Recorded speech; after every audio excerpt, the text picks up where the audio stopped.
Um ponto que é também importante de frisar, né, na verdade, que pode ter passado um pouco batido, né, mas essa relação que a gente tinha de que a derivada de um vetor r no tempo ali é igual à derivada do r no tempo suposto que a gente está no referencial girante mais o ômega vetor r, tá?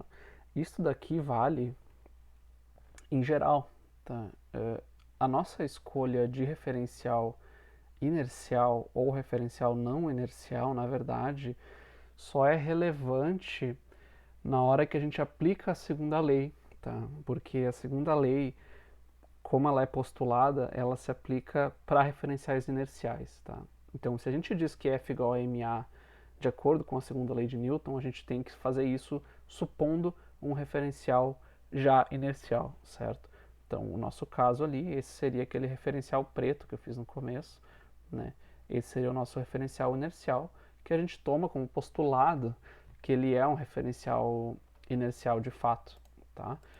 E o referencial girante, né, é este cara daqui, né? Mas do ponto de vista matemático, tá? Ele é totalmente equivalente ali ao referencial inercial, tá? O que isso aqui está dizendo, na verdade? Né? Ele está dizendo que se eu tenho um certo vetor no espaço, tá? E esse vetor aqui como uma entidade abstrata mesmo, né? Digamos aqui, vou só supor, né, que a gente está na Terra aqui, né? A gente tem o planeta aqui, tá? O que ia acontecer, né? Uh, isso é a mesma coisa que dizer, bom, se eu tenho uma certa origem aqui, né, e um certo vetor r, tá apontando para um certo cara ali, eu não estou fazendo referência a nenhum sistema de coordenadas em particular, tá? O que essa equação está dizendo é o seguinte, que se eu tenho um cara que gira, então outro sistema de coordenadas que está girando ali, digamos que ele seja um carinha que está fazendo isso daqui, por exemplo, tá? A gente tem um sistema assim.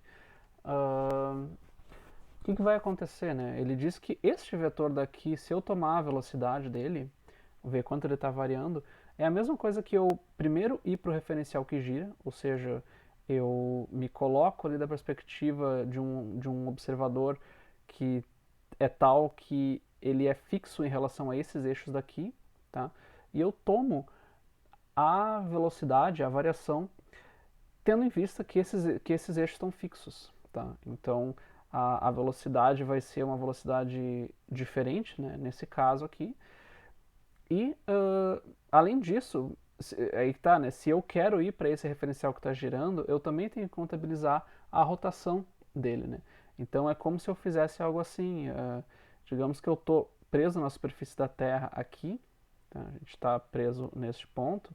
Então, se eu quero descrever a velocidade deste ponto daqui, eu posso tanto usar este vetor dado, assim como eu estou definindo ele ali, e tomar a variação dele, ou eu posso primeiro olhar para ele deste referencial aqui, calcular a velocidade dele neste referencial e daí somar com a contribuição que existe da própria rotação do planeta, ali considerando que eu estou preso nesse referencial que está girando. Tá? Então, essa relação ela é genérica, ela é uma relação entre vetores no espaço, tá? Entre dois sistemas de coordenadas, um que a gente tomou como fixo e um que a gente tomou como girante. Tá? A diferenciação entre os dois, do que é inercial ou não inercial, vem de fatos experimentais mesmo, né? Então, se a gente está num referencial e a gente joga uma bola e a gente vê que a bola simplesmente começa a inclinar, né, o movimento no espaço, provavelmente a gente não está no referencial inercial. Tá? Certamente a gente não está no referencial inercial. Mas se a gente, para todos os propósitos, verifica que o movimento ali é tal que, bom, se eu considerar a gravidade, a força elétrica, a força, sei lá, nuclear, mil forças diferentes que a gente sabe que são forças reais e tudo for compatível com as leis de Newton, então beleza, eu estou no referencial inercial. E agora, se eu definir um outro referencial que gira, então a gente pode daí dizer que o referencial que gira é não inercial, pois ele está acelerando em relação ao referencial inercial, e a gente sabe que as leis de Newton se aplicam normalmente no nosso referencial que a gente experimentalmente demonstrou ser inercial, certo?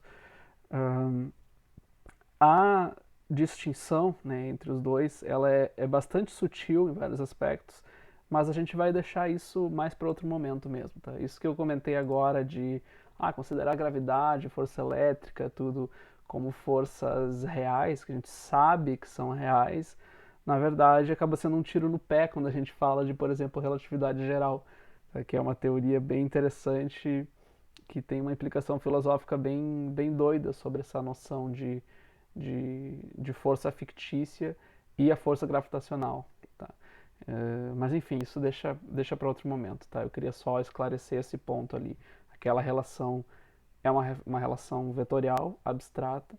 O que é inercial ou não inercial é externo a isso. Né? Matemática é uma coisa, a física acaba sendo imposta sobre isso, certo?